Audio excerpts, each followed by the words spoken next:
নমস্কার, সাবনাভিক নিউজ নেটওয়ার্কে আপনাদের স্বাগত।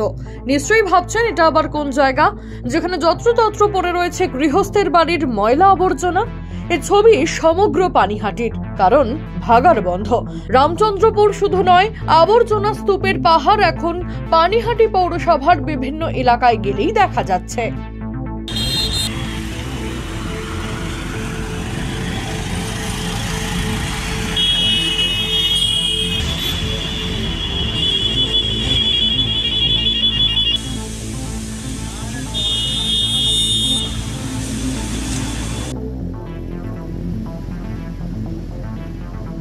পানিহাটি পৌরসভার ভাগাড় নিয়ে জলঘোলা কম হয়নি। রামচন্দ্রপুর যেহেতু ঘন জনবসতিপূর্ণ এলাকা, তাই লোকালয় থেকে ভাগাড় তোলার দাবিতে সরব হন স্থানীয় বাসিন্দারা। ওই এলাকা থেকে ভাগাড় স্থানান্তরিত করার জন্য বহু বছর ধরে আন্দোলন বিক্ষোভ চলছেই।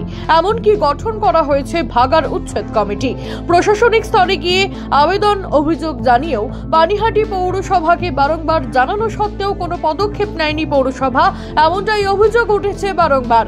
অবশেষে এলাকার বাসিন্দারাই রাস্তা অবরোধ করে বন্ধ করে দিয়েছে ভাগাড় বন্ধ হওয়ার ফলে ভাগাড়ে ফেলা যাচ্ছে না পানিহাটি পৌরসভার 33টি ওয়ার্ডের আবর্জনা, যা জমা হচ্ছে ব্যস্ততম বিটি রোডের ধারে। প্রতিদিন পথ চলতি মানুষ, স্কুলের ছাত্রছাত্রী থেকে শুরু করে নিত্যযাত্রীরা চরম সমস্যায় পড়েছে। আবর্জনার পাশ দিয়ে হাঁটার সময় মুখে কাপড় দিয়ে চলাফেরা করতে হচ্ছে বাসিন্দাদের। পানিহাটি পৌরসভার উদাসীনতার বিরুদ্ধে সরব এলাকাবাসী। লোকজন যায়, নাকে কাপড় দিয়ে যায়, মাল এখানে অনেক দিন ধরে পড়ে আছে। রাস্তা দিয়ে কিছু সরায়, ওই জমাট হয়ে গেছে। ভাগাড় বন্ধ, যার জন্য ফেলতে পারছে না পানিহাটি পৌরসভা। অনেক অসুবিধা, গন্ধ জমে আছে, 10টা পাবলিকই বলছে। হ্যাঁ, অসুবিধা এই গন্ধ বেরোচ্ছে, নাকে কাপড় দিয়ে তুললে ভালো হয়, 10-এর সুবিধা হয়। যদিও আবর্জনা স্তূপের এই সমস্যার জন্য ভাগাড় উচ্ছেদ কমিটিকেই দায়ী করেছেন পানিহাটি পৌরসভার উপপ্রধান সুভাষ চক্রবর্তী।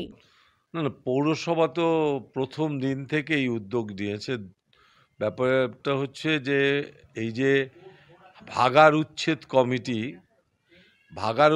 কমিটি ব্যাপারটাকে যেভাবে দেখছে, যে একটা অনড় মনোভাব নিয়ে, যে আমরা এইখান থেকে ভাগাড় না সরালে আমরা ফেলতে দেবো না মাল, এটা ঠিক নয়। আমরা তো চেষ্টা করেছিলাম যে একটা সংস্থা রাজি হয়েছিল, তারা প্রতিদিন মাল নিয়ে যাবে এবং যে মালটা পড়ে আছে সেই মালটা সুধা টেন্ডারও ডেকে দিয়েছে, আস্তে আস্তে মালটাকে সরিয়ে দিয়ে ওখানের মালটাকে খালি করে দেওয়া। কিন্তু আমরা দেখলাম, আমরা এই প্রস্তাব দেওয়া সত্ত্বেও তারা কিন্তু মানল না। লাস্ট যে আমাদের সাথে মিটিংটা হলো, সেই মিটিংয়ে আমরা বারবার করে বললাম যে পানিহাটি 5 লক্ষ মানুষের অসুবিধা হবে, আমরা একথা দিচ্ছি যে যাতে কোনো রকম গন্ধ না ছড়ায়, কোনো রকম জল বাইরে না যায়। আপনাদের যে অসুবিধাগুলো আছে সেগুলো আমরা দেখব। এবং কেএমডিএর লোক, সুদার লোক, তারা নিজেরা কতগুলো ফর্মুলা দিল যে এই করলে হবে না, এবং তারা নিজেরা দেখবে বলে তারা কথা দিল ওদের সামনেই, কিন্তু ওরা মানল না। যদিও এ প্রসঙ্গে ভাগাড় উচ্ছেদ কমিটির কনভেনর শ্যামল ব্যানার্জি জানিয়েছেন, পৌরসভা আশ্বাস দিয়েছে মন্ত্রী ফিরহাদ হাকিমের সঙ্গে বৈঠক করানোর। যতদিন না পর্যন্ত মন্ত্রীর সঙ্গে বৈঠক হচ্ছে, ততদিন পর্যন্ত ভাগাড় বন্ধ থাকবে। আপনারা এখন সিরিয়াল ওখানে নিশ্চয়ই শুনতে পেয়েছেন, রোডের উপরে যে ডাম্পিংগুলো আছে, আমরা পানিহাটি জনস্বার্থে আমরা সেইগুলোকে কী করছি, এবং আমাদের পাশাপাশি যে সমস্ত বাড়িঘরগুলো আছে তাদের স্বার্থ অনুযায়ী আমরা এটাকে আপাতত ডাম্পিং করতে দিচ্ছি। খালি হোক, যে হোক, আমরা এমনি খালি গাড়ি করে করতে দিচ্ছিলাম, আমি ওদের ডাম্পিং করতে দিচ্ছি। এইবার কথা হচ্ছে যে তার কী কন্ডিশনটা হচ্ছে একটা মন্ত্রী সাহেবের সাথে, অর্থাৎ মিউনিসিপ্যাল অ্যাফেয়ার্সের মিনিস্টার ফিরহাদ হাকিমের সাথে মিটিং করার একটা আয়োজন করছে, এবং সেটা 4 দিন হোক, 7 দিন হোক, 10 দিন হোক, 15 দিন হোক করবে। যতদিন করবে কৃষি সিদ্ধান্ত না হয় ততদিন পর্যন্ত ওরা ডাম্পিংটা বন্ধ রাখবে। আমরা অবরোধের প্রস্তুতি নিয়ে ডাম্পিংটা বন্ধ, কিন্তু আমাদের আন্দোলন চলছে। আমরা যখন বসছি ওখানে আমরা বসবো। তবে ভাগাড় নিয়ে এত যখন সমস্যা, সেখানে পানিহাটি পৌরসভা এলাকায় আবর্জনা স্তূপ জমে থাকার বিষয় সলিড ওয়েস্ট ম্যানেজমেন্ট পদ্ধতি কেন করা হয়নি? এ নিয়ে পানিহাটি পৌরসভার পুর পরিষদ সদস্য সোমনাথ দে কি জানালেন, চলুন শুনে নেওয়া যাক। পানিহাটি নিয়ে আলাদাভাবে সলিড ওয়েস্ট ম্যানেজমেন্ট করার প্রোগ্রাম হয়েছিল, তাতে টাকাও স্যাংশন হয়েছিল। এটা প্রায় নিয়ার অ্যাবাউট 53 কোটি টাকার মতো, এবং সেটা টেন্ডারও হয়েছিল এবং সুডা এবং কেএমডি এর পক্ষ থেকে করবে বলেছিল।